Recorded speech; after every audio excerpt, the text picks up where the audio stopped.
কথিত আছে ধর্ম হোক যার যার বড়মা সবার।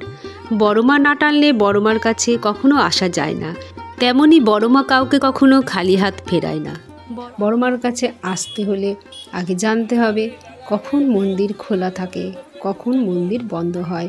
এই সব কিছু জানতে পুরো ভিডিওটার সাথে এটাই বড়মার নতুন মন্দির। এটা মন্দিরের সাথে ফুল মালা ডালার দোকান আছে। তোমরা যে দোকান থেকে ডালা কেনো না কেন সেখানে তোমরা জুতো খুলে রাখার সুবিধা পাবে, তার জন্য কোনো আলাদা করে টাকা দিতে হবে না। পুজো দেওয়া ও বড়মাকে দর্শন করার জন্য একটাই লাইন হয়।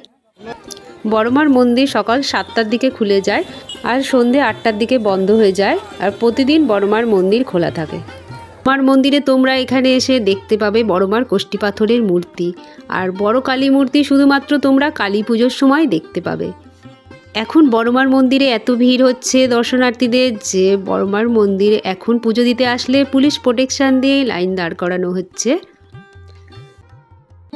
প্রায় 101 বছর আগে ভবেশ চক্রবর্তী মহাশয়ের বাড়িতে মা রক্ষাকালীর পুজো হতো। তারপর তিনি একবার বন্ধুদের নিয়ে ভাঙা রাজ দেখতে শান্তিপুর গেছিলেন। সেখানে গিয়ে তিনি রাধাকৃষ্ণ, মা কালী ও অনেক দেবদেবীর মূর্তি দেখেন। তো তিনি সেই মূর্তি দেখে বিস্মিত হন এবং বাড়ি আসার পর তিনি মনে মনে ঠিক করেন যে এরকম বড় মূর্তি গড়াবেন, এবং মা তাকে একদিন স্বপ্নাদেশও দিয়েছিলেন এরকম মূর্তি গড়ানোর। তারপর তিনি 21 ফুট কালী মূর্তি তৈরি করে দীপান্বিতা অমাবস্যায় সব বন্ধুরা মিলে এই ফেরিঘাট রোডে পুজো শুরু করেন। তখন মা বড় কালী রূপে চিহ্নিত হন। তারপর মার কাছে ভক্তদের সকল মনস্কামনা পূর্ণ হয়। মা ভক্তদের কাছে বড়মা হয়ে ওঠে। বড়মার কাছে পুজো দিতে আসলে একটু সকাল সকাল মোটামুটি 9টার মধ্যে যদি এখানে আসো তাহলে একটু ফাঁকা পাবে।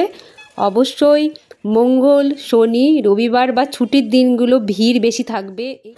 এখন যেহেতু খুব গরম আসছে, তো তোমরা অবশ্যই ছাতা, জলের বোতল সঙ্গে আনবে, কারণ লাইনে আধ ঘন্টা 1 ঘন্টা বা তারও বেশি সময় অবধি দাঁড়াতে হতে পারে। আজকের মতো এইটুকু, পরের ভিডিও নিয়ে আবার দেখা হচ্ছে। জয় বড়মার জয়।